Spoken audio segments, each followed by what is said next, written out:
Bienvenue à tous pour ce live sur les stablecoins. Donc, ce soir, on va faire un tour très généraliste sur ce que sont les stablecoins. On en entend beaucoup parler, on en a entendu beaucoup parler dernièrement avec ce qui s'est passé de manière négative sur l'UST. Sur cette soirée, le programme de cette soirée, ça va être dans un premier temps, que sont les stablecoins, la base, quoi, de pouvoir les définir, à quoi ça sert. Donc, c'est vraiment ce qu'on va voir très rapidement au début.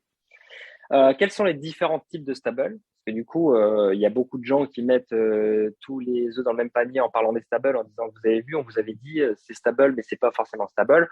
On va voir que finalement, il y a des différences entre les stablecoins. Et enfin, l'utilisation. Qu'est-ce qu'on peut en faire et comment avoir des rendements possibles sur les stables dans la finance centralisée, mais aussi dans les rendements dans la finance décentralisée et avec les différences, les avantages et les inconvénients d'aller d'un côté ou de l'autre. À la fin de ce live, il ne faudra pas hésiter à poser des questions, échanger, et même au cours du live, s'il y a des mots que vous comprenez pas ou des choses sur lesquelles vous n'êtes pas d'accord, avec lesquelles vous voulez qu'on échange, il n'y a pas de souci. On peut. Le but du live, c'est ça, c'est de pouvoir surtout pouvoir échanger. Donc le stablecoin, c'est quoi? Ce qu'il faut savoir, c'est qu'un stablecoin, c'est adossé à une blockchain, c'est-à-dire que ça s'est construit autour d'une blockchain. Par exemple, on a l'USDT et l'USDC qui se sont eux construits sur la blockchain Ethereum. Bon, ça c'est la première chose. Deuxième chose, c'est que c'est adossé à un actif qui est stable. Exemple de l'art, mais il y a d'autres stablecoins qui peuvent être adossés à de l'or, qui peuvent être adossés à de l'immobilier. Ce qu'il faut, c'est qu'un stablecoin soit adossé à quelque chose qui est stable. Aujourd'hui, les stablecoins valent 1 dollar. Donc, c'est censé rester à 1 dollar, c'est censé ne pas bouger. C'est pour ça d'ailleurs qu'on les appelle les stablecoins, parce que ils sont stables dans le temps. L'USDT, par exemple, qui fait partie des plus anciens, a toujours eu une valeur de 1 dollar, même s'il y a eu des moments où il y a eu des mouvements de plus ou moins 5%. Très rapidement, ça s'est revenu au 1 dollar et le but, c'est de pouvoir recentrer toujours ce prix à 1 dollar. Ce qu'il faut savoir, c'est que au niveau des volumes, les stablecoins, aujourd'hui, ça représente 10% du market cap global des cryptos. Donc, il y a 10% des cryptos du market cap total. Donc, le market cap total, actuellement, on est à peu près à 1200 milliards de dollars. Sur les 1200 milliards de dollars, il y a à peu près 120 milliards de dollars qui est en stablecoin. Tous les stablecoins accumulés. Donc, ça représente quand même 10%. C'est une progression de 548% par rapport à 2021.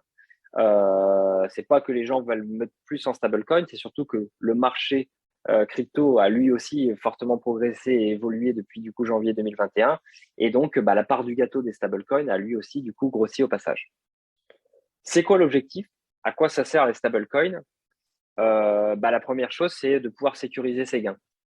Ce qu'il faut savoir, c'est que avant qu'il y ait les stablecoins, les investisseurs en crypto, pour sécuriser leurs gains, ils avaient que deux solutions.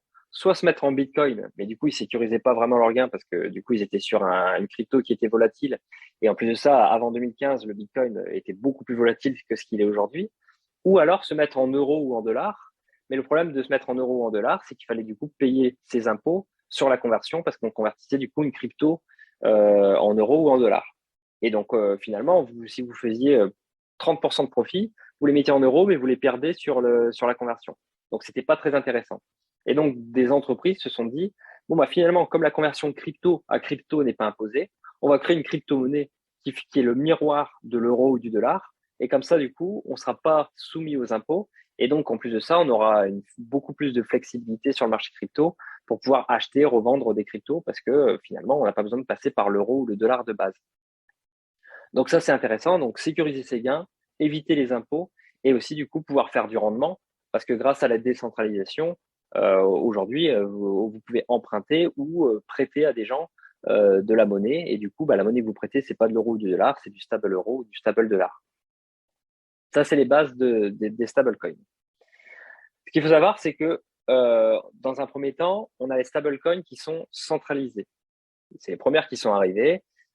C'est les plus connues aujourd'hui. Parmi elles, on a l'USDT, l'USDC, on va voir juste derrière, mais il y en a beaucoup d'autres. C'est quoi la caractéristique principale? Ça veut dire qu'en fait, il y a toujours une entreprise qui est derrière ce stablecoin. Pour USDT, c'est Tether, il y en a qui disent Tether, enfin, il y a plusieurs manières de le dire.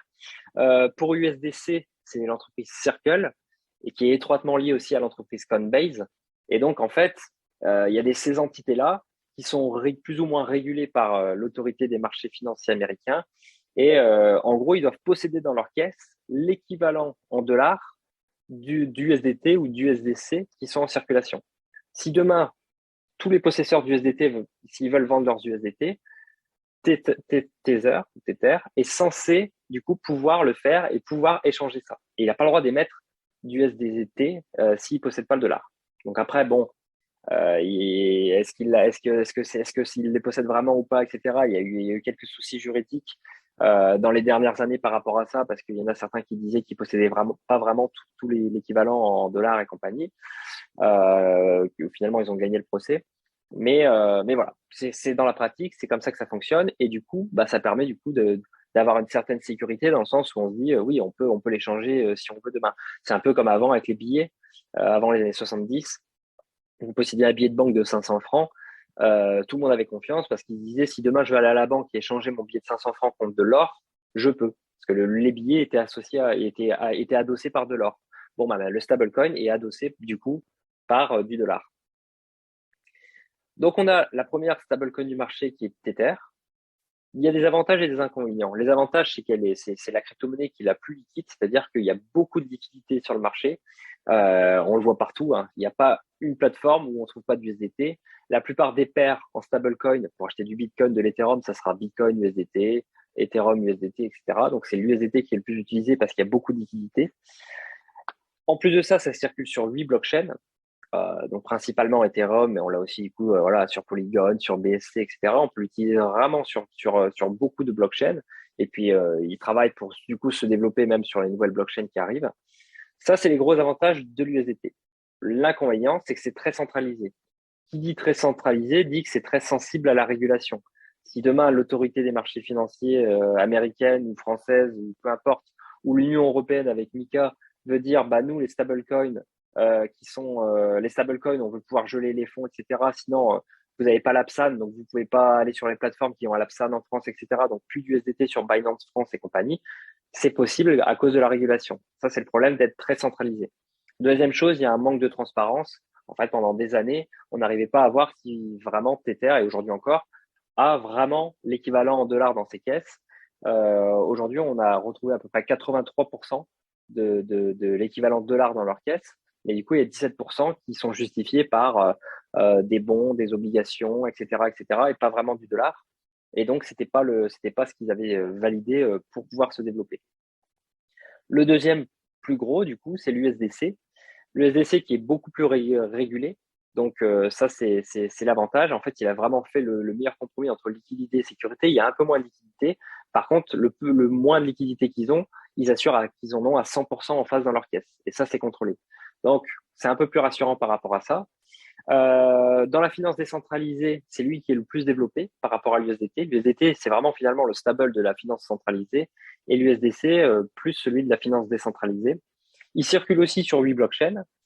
Par contre, lui aussi, il est très centralisé. Forcément, il y a Coinbase derrière avec du coup toute la régulation et tout ce qu'il faut faire. Et donc, il est beaucoup plus sensible à la régulation. Ce qu'il faut savoir, c'est que la part de l'USDC, enfin le market cap de l'USDC monte plus vite que l'USDT. On voit qu'il y a finalement une baisse du market cap de l'USDT, ou en tout cas une montée plus légère, alors que l'USDC monte plus vite. Et du coup, on pourrait avoir l'USDC qui pourrait à terme, alors au rythme où il va actuellement, peut-être dans 2, 3 ans, devenir la première stablecoin du marché, quoi, la plus utilisée. Après, on est à l'abri de rien. Là, c'est le discours que j'ai aujourd'hui. On verra dans 1 an, 2 ans ou 3 par rapport à tout ce qui peut se passer entre deux. On le voit d'ailleurs ici, actuellement, la répartition des stablecoins.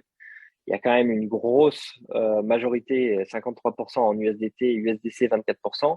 Et ça a été renforcé. Là, on voit l'UST 2%, mais ça a forcément baissé et les 2% ont été renvoyés soit sur Bitcoin, soit sur USDT, soit sur USDC. Donc, finalement, les stablecoins centralisés se sont renforcés suite à ce qui s'est passé avec l'UST. Bon, on y reviendra plus tard pour ceux qui n'ont pas suivi ou qui ne savent pas ce qui s'est passé.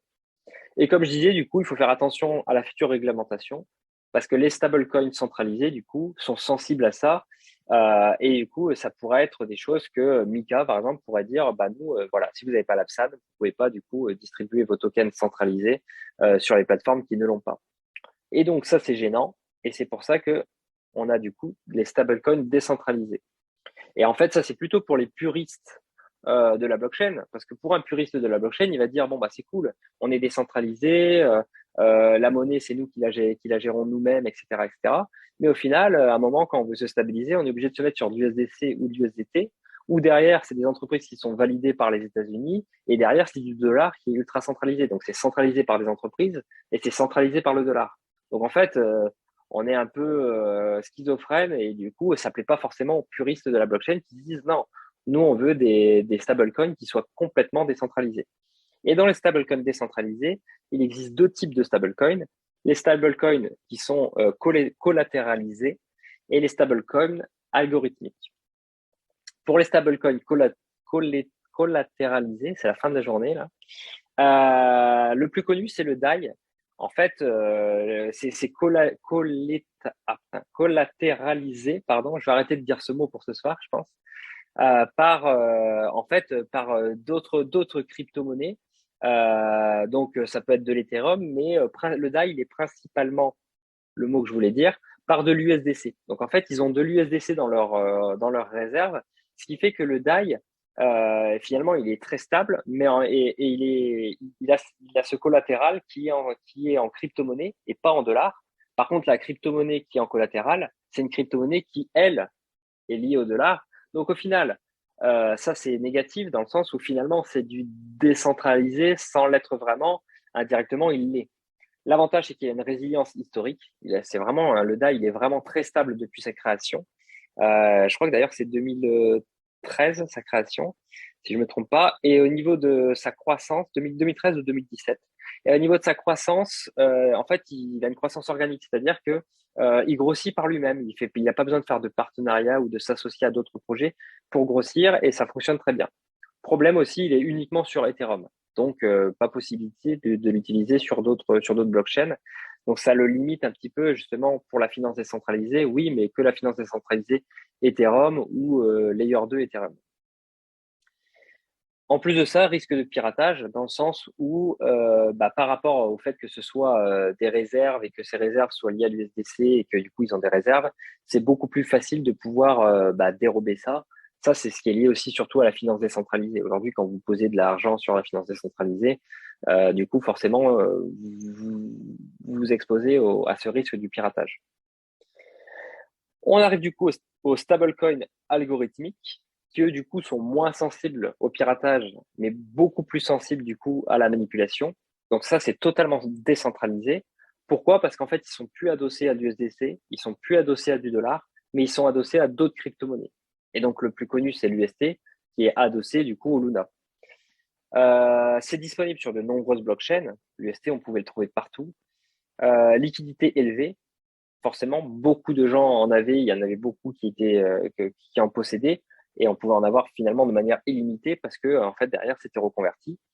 Le problème, c'est qu'il y a un risque important de désancrage avec le dollar, parce que justement, comme il est associé à une crypto-monnaie à côté et qu'il n'est pas adossé au dollar, et ben forcément, par rapport à la volatilité de la crypto-monnaie, ça va bouger beaucoup plus vite.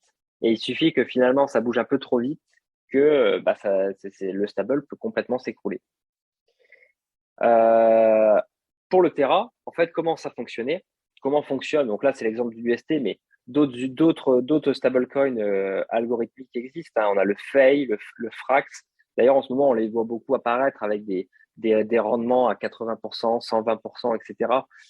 Ces stablecoins-là, parce que du coup, ils essayent de prendre finalement des parts de marché que l'UST a perdu. On a l'USDD de Tron, il me semble, qui est sorti aussi, qui propose du 30 ou du 40% aussi. Bon, à vos risques et périls. Mais en gros, comment ça fonctionne? Eh ben, en fait, si vous vouliez, en fait, par rapport à la supply, pour que finalement ça reste à 1 dollar, bon, bah, plus il y en a en circulation, ben, forcément, le prix va baisser, comme toute crypto. Donc, plus il y a d'UST en circulation, plus le prix va baisser, moins il y en a en circulation, plus le prix va monter. Donc, il faut faire en sorte qu'il reste à 1 dollar. Et pour rester à 1 dollar, il y avait un mécanisme, du coup, qui était associé à Luna. C'est-à-dire que quand il y avait quelqu'un quand l'UST était supérieur à 1 $, donc il y avait plus d'UST qu'il ne faut, donc l'UST coûte trop cher, et ben du coup on brûlait du Luna pour créer de l'UST. Du coup, il y avait plus d'UST en circulation, et comme il y a plus d'UST en circulation, le prix redescendait et revenait vers les 1 $.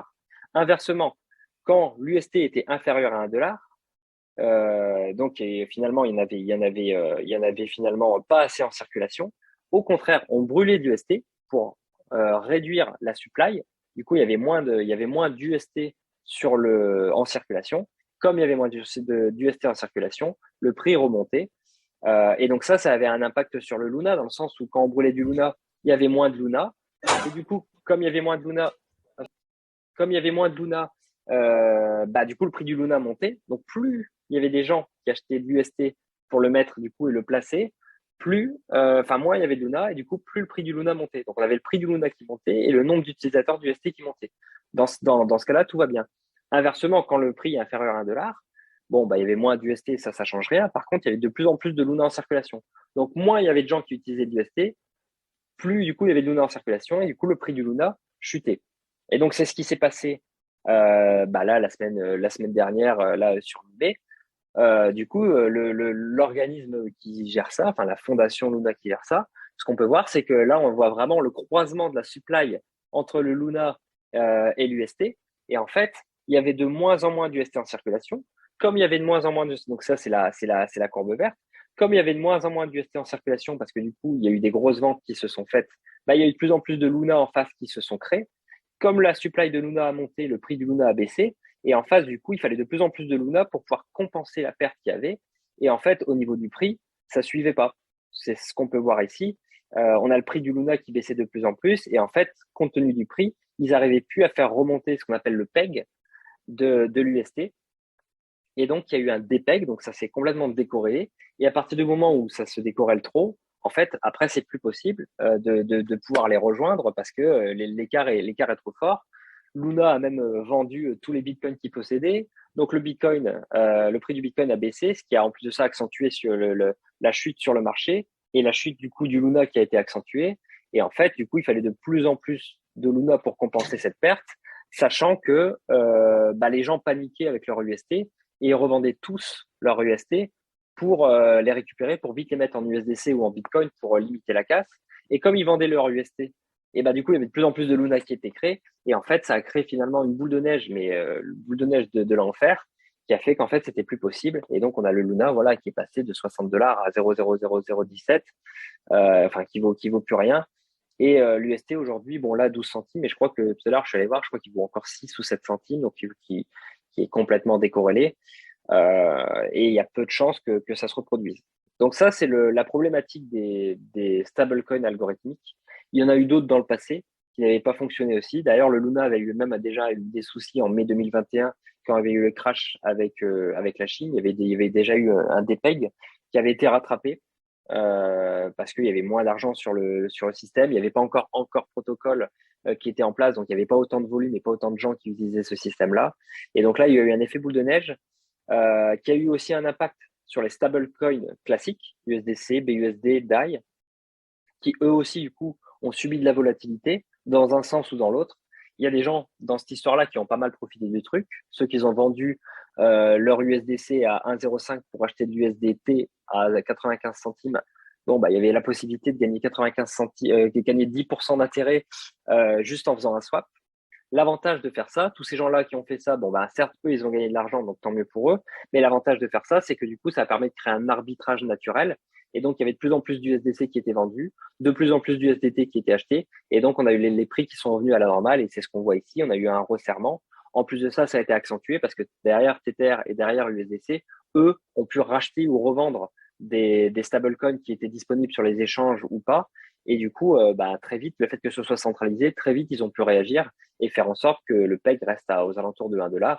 Et aujourd'hui, du coup, on est toujours sur les 1 $ sur en tout cas ces crypto-monnaies-là.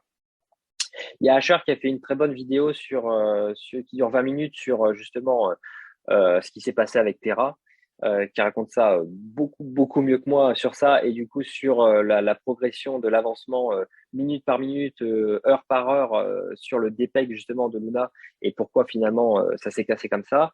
Ce qu'il faut savoir, c'est qu'il y a beaucoup de gens, du coup, alors soit des institutionnels et des régulateurs qui profitent de cette situation pour mettre en avant la crypto-monnaie et dire, vous voyez, finalement, c'est pas stable, on parle de stablecoin, mais c'est pas stable. Le Luna dans le top 10, et finalement, ça se crache. Donc, finalement, c'est du pain béni pour tous les anti-crypto. Et en plus de ça, ça peut faire peur à tous les nouveaux arrivants qui sont arrivés il y a 1 mois, 2 mois, 6 mois et qui doivent se dire, ah, ok, la crypto, c'est ça, et finalement, je peux investir dans un truc qui peut s'écrouler. Eh ben oui, en fait, la crypto, c'est ça aussi. Et donc, justement, pour éviter ça, il y a deux solutions. La première, c'est de se diversifier, éviter de mettre tout dans le même panier et éviter de mettre, que ce soit en crypto-monnaie, mais aussi en stablecoin. Idéalement, il faut utiliser, du coup, différents types de stablecoin, centralisés et décentralisés. Et au-delà d'utiliser différents types de stablecoin, les déposer sur différentes plateformes, parce qu'on n'est pas non plus à l'abri d'un hack, d'une fermeture, enfin tout ce qu'on connaît. Donc diversifier et là où vous placez vos cryptos et les cryptos que vous possédez pour justement, si un jour ça vous arrive, que ça concerne qu'une partie de votre portefeuille et pas l'essentiel de votre portefeuille. On va passer maintenant au côté positif. Qu'est-ce qu'il est possible de faire avec les stablecoins? Quels sont les rendements possibles? On va démarrer par les CEX, donc Centralized Exchange, les plateformes les plus connues. Et donc là, on a ce tableau-là. Donc il y a d'autres cryptos, Bitcoin, Ethereum et compagnie, mais là, on va s'intéresser surtout à la colonne des stables, là où il y a la flèche. Et donc, vous pouvez voir en fait que sur différentes plateformes, que ce soit de Celsius à Field Mining tout en bas, en fait, vous allez pouvoir avoir des rendements différents, mais qui finalement se rapprochent à peu près. On est quand même sur une moyenne de entre 8 et 10%, où vous allez pouvoir vous placer vos stables assez facilement. L'avantage des plateformes centralisées, c'est que pour la plupart, il y a des assurances, c'est couvert, il y a des systèmes justement pour éviter que le piratage et compagnie, la fermeture. Alors, on n'est pas à l'abri que ça arrive, hein, c'est déjà arrivé sur des plateformes centralisées, mais en tout cas, c'est quand même assez protégé. Par exemple, sur crypto.com, vous êtes assuré, par exemple, à hauteur de 250 000 $ sur vos placements. Si vous activez, bien sûr, la double authentification et l'anti-phishing. Donc, à partir du moment où vous avez ça, c'est déjà assez rassurant pour vous dire, OK, moi, ça me dérange pas, du coup, de placer 5 000, 10 000, 50 000 $ sur telle ou telle plateforme parce que je sais que j'ai quand même une couverture par rapport à ça. Comme je disais tout à l'heure aussi, idéalement, c'est bien de diversifier. Comme on est sur des taux moyens entre 8 et 10%, là, on voit 10% Nexo, 10% Binance, 12% YouHolder. Pourquoi pas se dire, voilà, je vais mettre sur 3, 4, 5 plateformes différentes, splitter comme ça mes stablecoins. Certes, c'est un peu plus contraignant, mais ça va me protéger par rapport à ça. Et d'ailleurs, sur chaque plateforme où je vais mettre mes stablecoins, je vais prendre de l'USDT, de l'USDC, du BUSD et du DAI. Et je vais du coup avoir comme ça différentes stables. Et là, du coup, je diversifie dans tous les sens. Et ça, c'est la manière la plus sécurisée de le faire. Ça, c'est les avantages. Les inconvénients, du coup, c'est les taux d'intérêt. Alors, pour quelqu'un qui vient du marché traditionnel, de la banque, qui là, c'est son premier soir dans la crypto, lui, il va avoir 10-12%, il va dire c'est super, quoi. C'est 10-12 fois mieux que mon livret A. Donc, oui, c'est hyper intéressant.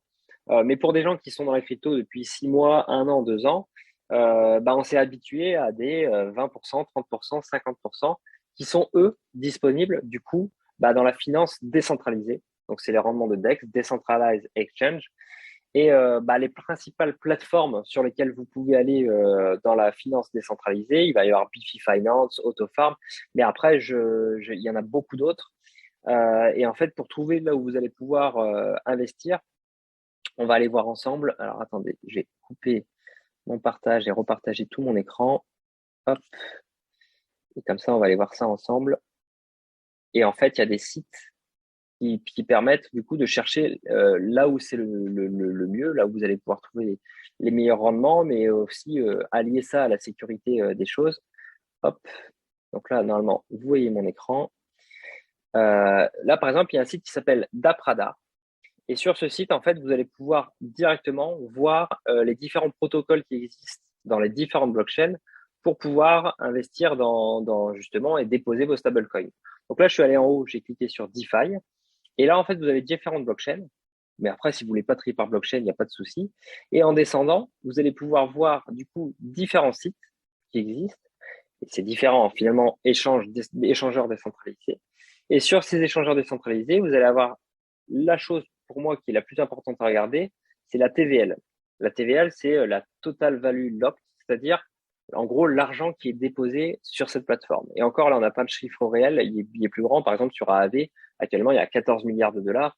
Si on ouvre le site directement, on nous le dit sur la page d'accueil, normalement. Bon, là, il veut que je me connecte. Hop, je vais me faire ça comme ça. Ah, il veut pas que je me fasse. Okay.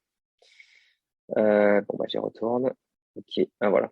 Et normalement, si je vais sur la page d'accueil, bon, c'est pas grave. Mais en gros, on est à peu près à 14 milliards.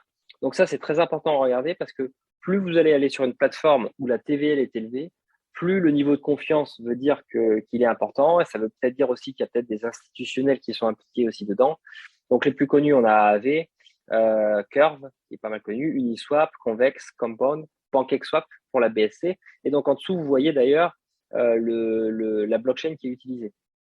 Donc, il y a des endroits où il y a plusieurs blockchains qui peuvent être utilisés, d'autres endroits où il n'y en a qu'une seule. Et donc, après, ben, vous allez pouvoir aller du coup sur différents endroits. Et donc, ben, je vais vous montrer par exemple le Bifi parce que, hop, je vous en parlais tout à l'heure. Vous allez pouvoir choisir sur quelle blockchain vous êtes. Et donc, vous pouvez aller voir toutes les blockchains différentes pour voir un petit peu enfin, les rendements proposés. On va démarrer par exemple par rapport à la BSC. Et là, on est sur la BSC et vous allez pouvoir cliquer ici sur Stablecoin. Hop, je clique sur Stablecoin. Et là, du coup, on va vous proposer différentes paires, des pools, ce qu'on appelle du coup des pools de liquidité. C'est pour ça qu'il est marqué LP pour Liquidity Pool. Ou non, vous pouvez aussi prendre du coup des stablecoins seuls, sans faire de paires. Et en fait, vous allez pouvoir les placer. Et là, vous allez avoir ici l'API, donc c'est-à-dire le rendement qu'ils vont vous proposer. Et donc là, par exemple, on voit USDD, BUSD, 18% de rendement. Donc là, vous allez me dire, c'est beaucoup plus que les 10-12% qui sont de l'autre côté. Là, on a USDD, BUSD, USDC, USDT, donc quatre stablecoins, donc les quatre principales, enfin les trois principales plus l'USDD, du coup, qui est le nouveau stablecoin. Et là, on va vous proposer du 37%, du 37% annuel avec les intérêts composés. Par contre, on a un niveau de safety, c'est ça qui est pas mal fait sur Bifi, c'est qu'on a un niveau de safety, c'est-à-dire le niveau de confiance sur ce pool de liquidité. Et donc là, ce qu'on voit, c'est qu'à chaque fois qu'il y a l'USDD qui apparaît, donc c'est le stablecoin de Tron, un stablecoin du coup algorithmique, on pourra du coup le comparer, en fait c'est un jumeau de l'UST, et ben du coup le niveau de confiance chute à cause de ce stablecoin. Donc quand vous allez sur ce genre de plateforme, plus le taux va être élevé, plus le risque va être élevé aussi. Il n'y a pas plus compliqué que ça. Le taux va être lié au risque. Donc, est-ce que vous acceptez finalement d'avoir 37% d'intérêt, mais potentiellement perdre toutes vos économies? En gros, c'est ça la question qu'on vous pose quand vous allez là-dessus. Ou est-ce que vous préférez avoir plutôt du 12%, par exemple, comme ici, mais vous allez avoir du 12%, par contre, c'est USDT, USDC. Donc, les deux plus grosses stablecoins, comme on a vu au début du cours, qui sont en plus de ça sur PancakeSwap. Donc, une plateforme où la TVL est très élevée. Donc là, en gros, toutes les planètes sont alignées. Alors, on n'est jamais sûr à 100%, mais on est sur du 99% sûr. Bon, là, il n'y a pas de note safety, ce qui me paraît bizarre, mais on est sur du 12% d'intérêt et c'est plutôt intéressant. D'ailleurs, on voit que c'est plutôt bien suivi parce qu'il y a 1,5 million de dollars qui sont placés dessus. Là, on a un autre, là, il y en a deux autres qui sont très safe aussi, et on a 2,2 millions de dollars qui sont placés ici. Mais du coup, c'est que des stablecoins assez stables. Et là, par contre, on a du 143%. Bah oui, parce qu'on a l'UST et le BUSD. Donc là, c'est pareil.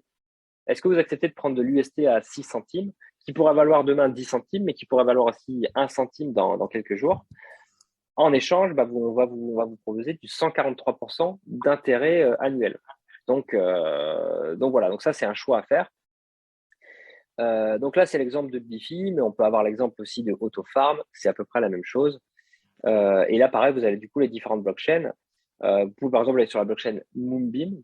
Hop, donc on va prendre une autre blockchain. C'est la dernière qui est arrivée sur Autofarm. Et là, c'est pareil, vous allez pouvoir mettre un filtre, hop, ici, en disant que vous voulez que les stablecoins. Voilà.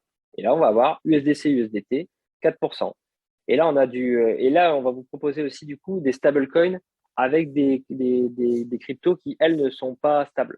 Comme là, c'est avec le Moonbeam, du coup, donc forcément, les taux sont différents, avec des risques différents. Mais là, on voit que les taux, finalement, sont pas très intéressants, 3%, 3%, 4%. Bon, bah, il faut mieux aller sur d'autres plateformes. On peut essayer, par exemple, Avalanche. Et si on va sur Avalanche et qu'on fait stablecoin LP, Ça va être à peu près la même chose. En gros, ça va être que des stablecoins. Alors, on a du USDT.E, donc qui est tout seul, à 27%. Par contre, pourquoi c'est à 27%? Parce qu'on voit ici qu'il n'y a que 19 000 dollars qui ont été déposés. Pourquoi qu'il y a que 19 000 dollars qui ont été déposés? Parce que je pense que pour convertir de l'USDT en USDT.E, ça doit être assez compliqué ou contraignant, ou il doit y avoir beaucoup d'étapes à passer. Alors peut-être que Max, toi, tu connais pour convertir ça, mais à mon avis, ça doit être hyper compliqué de le faire, donc pas très accessible. Et si on va sur Polygon, on va terminer sur Polygon, filtre, stable. Là, on a du 8%. C'est fait sur Curve, mais il y a du Bitcoin dedans. USDT, là, 4%. Donc finalement, les rendements, de ce qu'on peut voir, c'est que les bons rendements, on les trouve plutôt sur du coup l'écosystème BSC. C'est vraiment sur BSC. Là, on a du USDC DAI à 12%. Donc voilà, on peut trouver des petites pépites par-ci, par-là. Et en fait, ce qu'il faut se dire, c'est que bon, il faut passer un peu de temps pour faire ça. Et en plus de ça, une fois que vous avez vos pépites, ça veut dire qu'il faut que vous cliquez dessus, que vous alliez sur le site qui propose de faire cette liquidité. Et une fois que vous êtes sur ce site qui propose de faire cette liquidité, vous allez devoir mettre 50-50 de chaque crypto, connecter votre wallet, les placer. Par contre, après, du coup, vous allez pouvoir avoir du rendement qui va se faire assez régulièrement là-dessus. Et donc, vous pouvez suivre après, du coup, vos différents placements. Mais du coup, aujourd'hui, voilà, on est plutôt sur du 10-12%, que ce soit dans la finance centralisée ou décentralisée. Et donc, le mieux, c'est de se dire, voilà, je partage mes stablecoins à la limite 50-50, finance centralisée, finance décentralisée, et je les split eux-mêmes sur différents protocoles avec différentes stables. Et comme ça, c'est au mieux divisé. Et au moins, vous avez du coup de la liquidité et des stablecoins pour l'avenir. Donc voilà, donc on a fait le tour du coup des stablecoins, ce que c'est, les différents types de stablecoins, comment on peut les utiliser, où est-ce qu'on peut les placer, quels sont les types de rendement, quelles sont les bonnes méthodes à avoir par rapport à ça.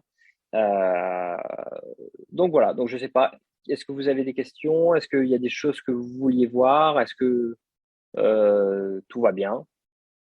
Ouais, nickel. Alors, c'est OK, c'est OK ou tu as des questions? Bon, bah parfait. Ok pour moi. Bon, bah ça va. Je vais en Jean-Ignace, je profiter. sais pas si... Ah bah vas-y, Max. Ouais, je vais en profiter. J'avais deux, trois questions. Ouais. C'est surtout autour de l'USDD.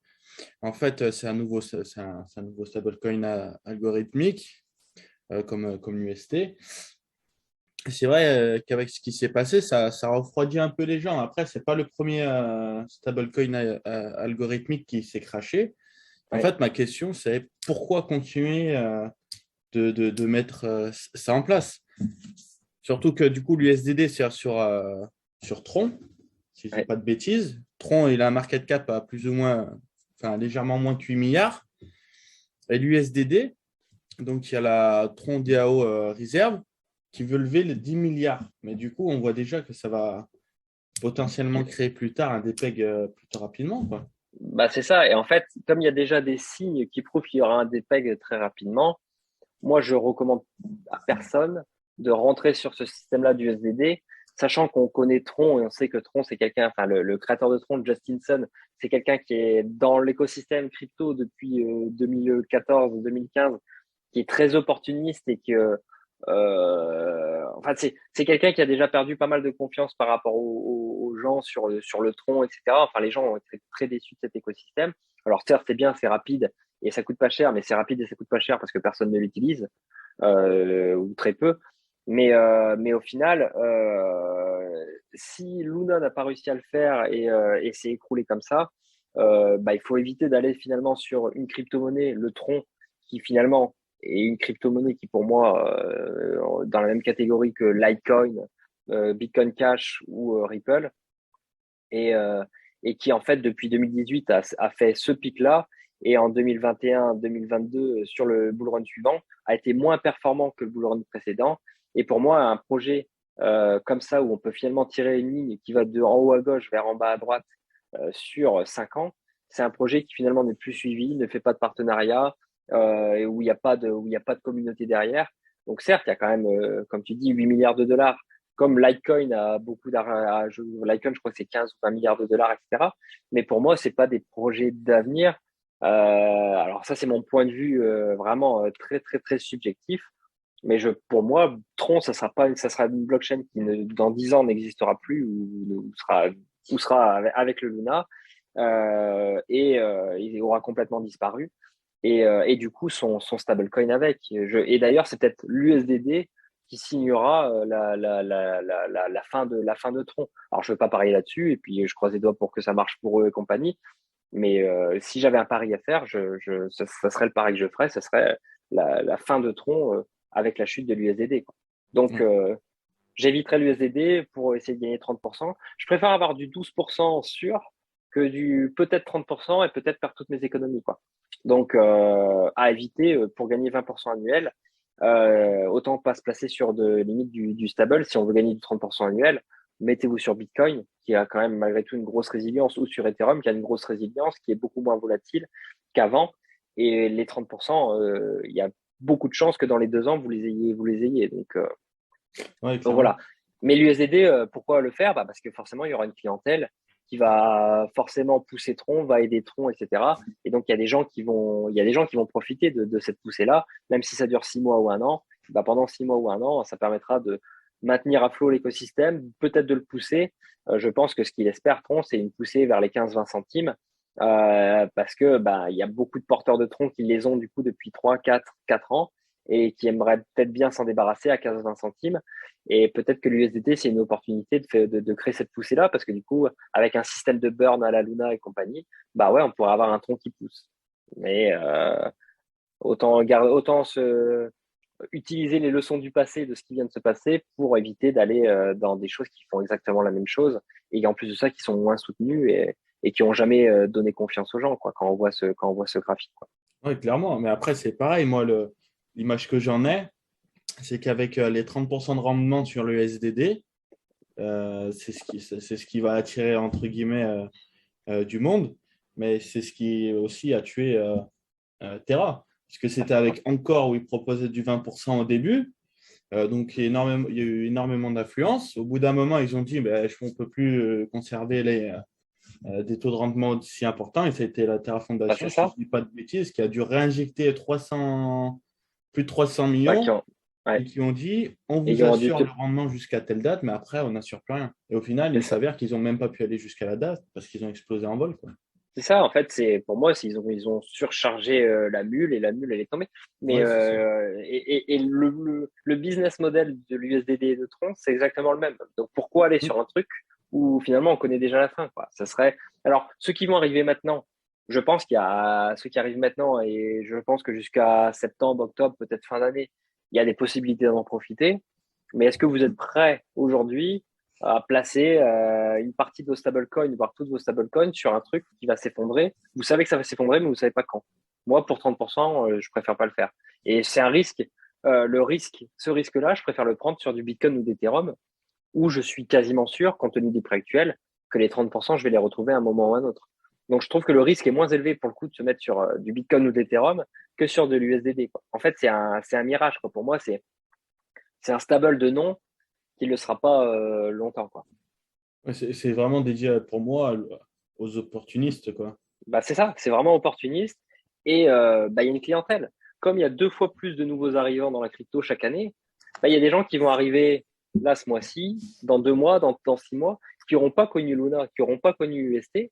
Et eux, ils vont se dire, tiens, c'est pas mal ce truc à 30 ou 40%. Mais ils vont pas faire le lien avec ce qui s'est passé là en mai 2022.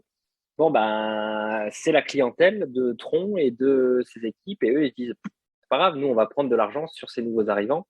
Pour moi, c'est juste une arnaque. Enfin, s'il y avait la régulation, pour le coup, c'est quelque chose qui n'aurait pas été permis et qui pourrait pas exister aujourd'hui, quoi, avec la régulation.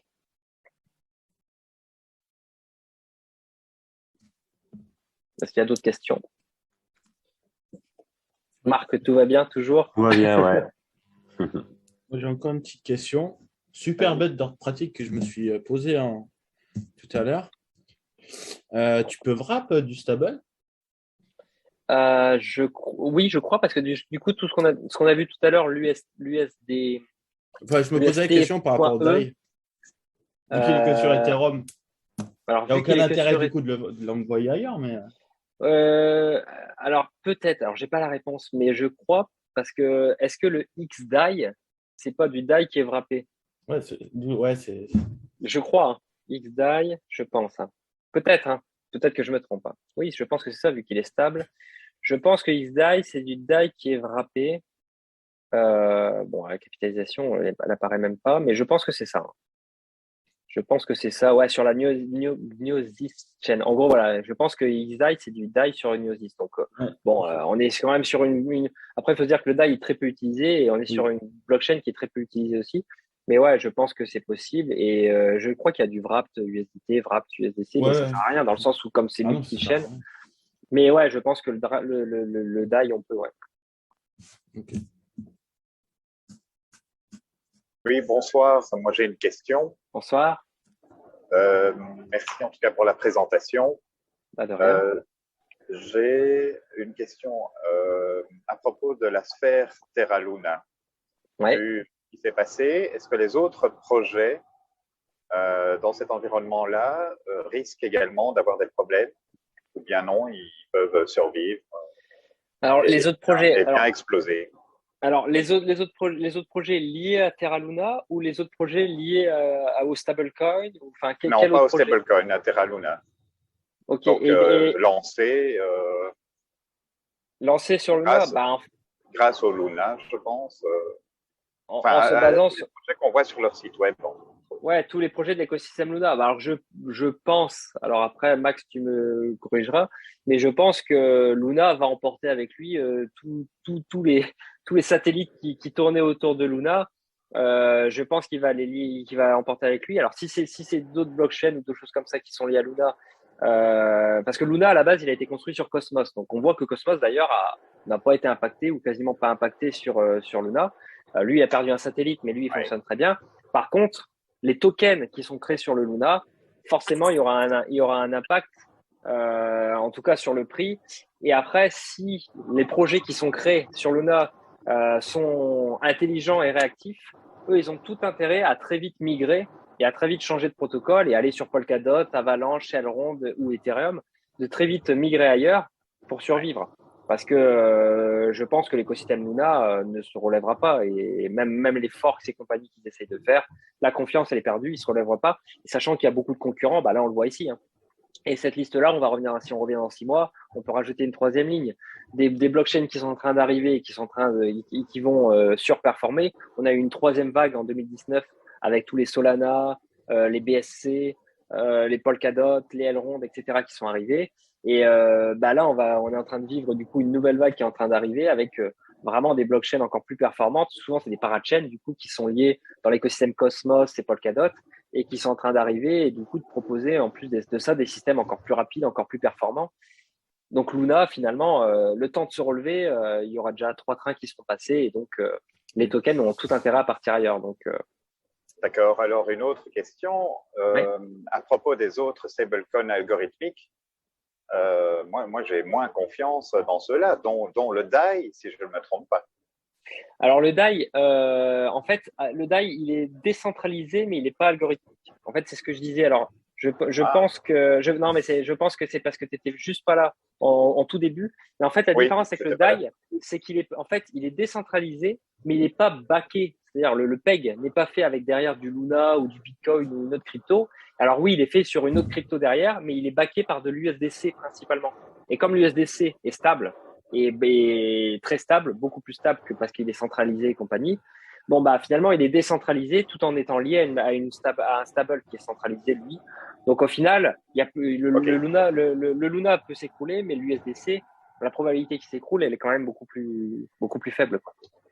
Oui, oui. On a vu un DPEG quand même à, je sais plus, 86. Ouais, c'est ça. 96%. Je sais plus très bien.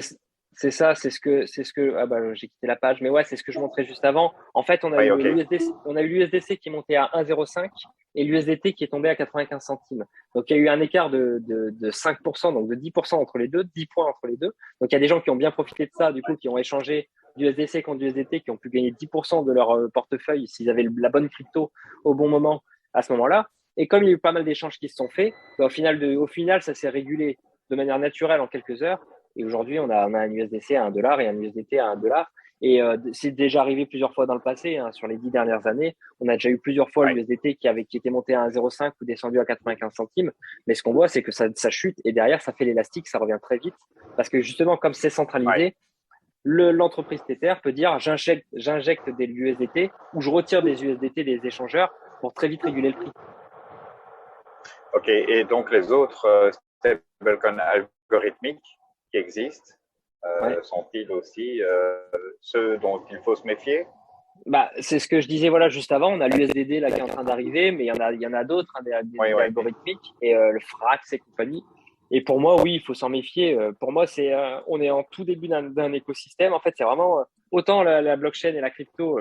Maintenant, ça a 13 ans, et donc on a pu voir un peu des cryptos disparaître, des cryptos arriver, des cryptos faire la fusée, l'étoile filante et arriver puis très vite repartir. Autant les stablecoins algorithmiques, c'est très très récent, quoi. C'est tout nouveau et du coup, bah forcément, c'est un laboratoire. Je pense qu'il y en a d'autres qui vont arriver, d'autres qui vont s'écrouler. Et en fait, plus on va avancer dans le temps, plus on va voir ce qui s'est passé précédemment et du coup ce qui n'a pas marché et la raison de pourquoi ça s'est écroulé. Et donc celle qui va arriver derrière, elle est censée du coup s'améliorer jusqu'à ce qu'on arrive à une, deux, trois stables algorithmiques qui, elles, pour le coup, tiendront la route, montreront qu'ils ont de la résilience dans le temps, vont subir des crises. Enfin voilà, de toute façon, c'est les stress tests qui permettent de faire découvrir les manquements dans un système algorithmique et puis derrière, une fois qu'on l'a découvert, bah, on sait du coup comment l'éviter pour le prochain. Mais pour moi, aujourd'hui, on n'est pas encore. Enfin, pour moi, aujourd'hui, c'est pas opérationnel et il y aura encore des chutes. Donc, je trouve que c'est très risqué pour gagner 15% de plus. C'est très risqué de se placer sur l'algorithmique juste pour gagner 15% d'intérêt annuel supplémentaire. Oui, alors jusqu'à présent, je n'ai utilisé que l'USDC et l'USDT, mais comme stablecoin de transfert avant d'aller vers d'autres monnaies. Et je vois pas l'utilité d'en voir une dizaine différentes en plus en fait, dans la crypto. Ouais, en fait, ce qui est en train d'arriver, c'est que bah déjà, idéalement, ce qu'il faudrait, c'est qu'il y ait des stablecoins euros qui se développent un peu plus, parce que bah là, on est adossé au dollar. Donc nous qui sommes en euros en étant en France, bah si on veut convertir derrière, et ben on va subir du coup le ratio euro-dollar. Donc là, actuellement, ils sont très proches. Donc se reconvertir en euros actuellement, c'est pas une mauvaise idée. Mais des fois, il y a un écart de 10-15%, et quand ça arrive, et ben, forcément, vous allez perdre 15% de valeur parce que vous n'êtes pas du bon côté. Donc, idéalement, il faudrait qu'il y ait du coup des stablecoins euros qui se développent. Et après, en fait, aujourd'hui, il y a plusieurs stablecoins qui se développent parce que chacun a un peu des idées différentes. En fait, c'est proposé par des entreprises. Par exemple, en France, il y a la Société Générale avec le groupe Casino qui a créé un stablecoin qui s'appelle le LUF. Ouais, je sais pas comment on le prononce. Mais en gros, il a créé ce stablecoin-là pour justement pouvoir faire des échanges en euros et du coup pouvoir se sécuriser et stabiliser ses profits en euros et puis en dollars. Et aujourd'hui, ça représente que 0,1, 0,2% du marché. Et en fait, il y en a aussi qui disent que il va y avoir une émergence de stablecoins qui arrive. Là, si aujourd'hui on va voir d'ailleurs sur CoinMarketCap, on peut voir directement, on peut faire catégorie. Il doit y avoir stablecoin normalement. Mais on peut voir les stablecoins et en fait, si je le trouvais ici, on pourrait voir et en fait, on verrait que il existe en fait, je pense, il doit y avoir une centaine de stablecoins qui existent. Alors, je vais regarder ici. Je pense que si je fais ça, hop, token, et qu'ensuite je vais sur USDT ici et que je vais sur stablecoin, voilà. En fait, il y en a beaucoup qui existent. Si on descend, voilà, je vais descendre tout en bas pour voir. Voilà, en gros, il y a 100 stablecoins là qui disent qu'ils existent. Je pense qu'il y en a en plus, je pense qu'il y en a plus que ça. Et en fait, c'est un peu comme au début du dollar américain. Il faut savoir que chaque banque aux États-Unis produisait elle-même son propre dollar. Donc, il y avait la banque Fargo qui faisait le Fargo dollar, il y avait la Bank of America qui faisait son Bank of America dollar, etc., etc. Et du coup, il y avait des différents dollars dans le pays qui circulaient, donc c'était toujours du dollar, mais il y avait des dollars qui valaient plus que d'autres dollars. Et du coup, des fois, c'était un peu embêtant. Et il y avait du coup des gens, leur métier, c'était d'être arbitre. Ils faisaient que de l'arbitrage. Ils achetaient des dollars d'un côté et revendaient de l'autre côté pour faire des échanges. Eux, ils gagnaient de l'argent sur le ratio qu'ils gagnaient entre les deux. Comme aujourd'hui, il y a des gens qui font des échanges entre l'USDT, l'USDC, le DAI et l'USDT, etc. pour gagner de l'argent.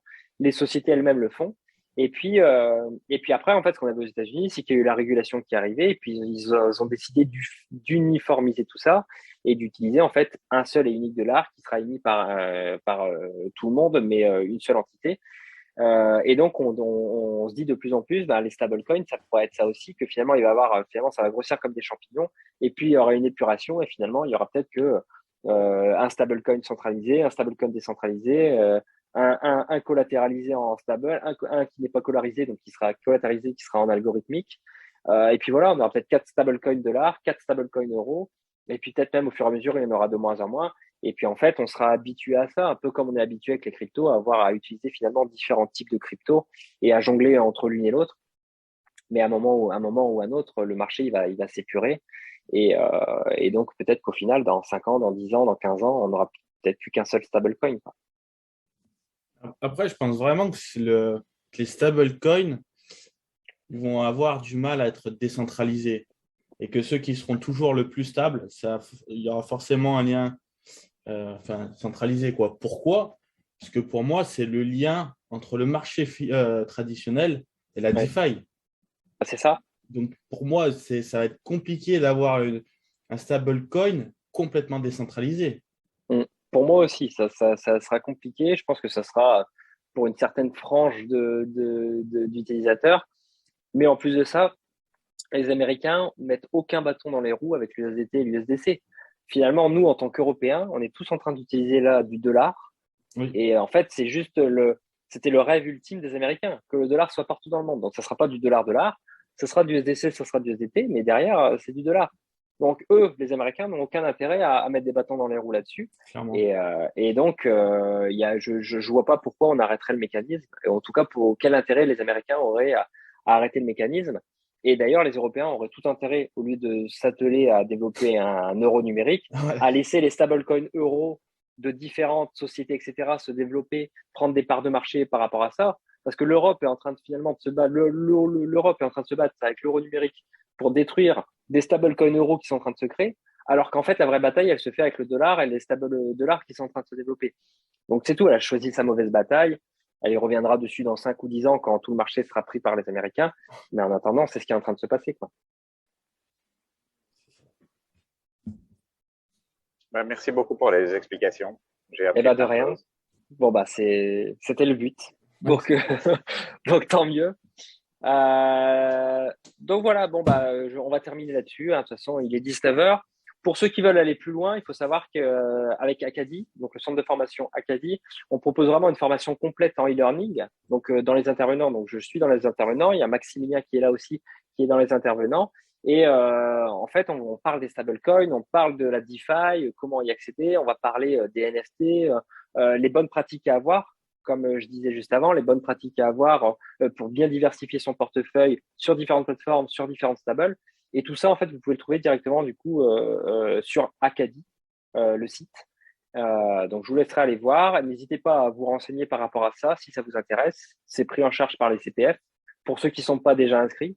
Parce que je sais que du coup Marc est déjà inscrit sur d'autres endroits, mais voilà, il y a la possibilité de faire ça et donc c'est un cours qui est très complet. C'est des lives qu'on fait aussi régulièrement. Il y en a 2 ou 3 par mois. D'ailleurs, je sais, Max, toi, le tien est déjà prévu, le suivant ou pas encore? Ouais, le mien, il est le 31. Ça sera sur potentiellement le prochain Play to Earn numéro 1, Heroes Galaxy. Donc voilà, petit teasing sur le prochain Play to Earn. Donc voilà, on aborde différents sujets. Des fois, ça va être les stables, des fois la DeFi, des fois le Play to Earn, des fois les NFT. Et donc, ça permet de pouvoir continuer à se développer parce que c'est un marché qui évolue tout le temps, en constante évolution. Et donc, ça permet de faire un point là-dessus et surtout d'éviter de le faire qu'en regardant des vidéos YouTube où vous ne pouvez pas échanger. Là, l'avantage, c'est que du coup, on peut échanger entre nous. Donc, n'hésitez pas à bien nous suivre et à pouvoir du coup être informé de tout ce qui se passe. On est présent sur tous les réseaux, donc Instagram, TikTok, LinkedIn. Et donc, je vous souhaite à tous une bonne soirée. Merci de m'avoir suivi et d'avoir écouté. Et donc, on se retrouve du coup le 31 pour le prochain live. Impec, merci. Bonne soirée à tous.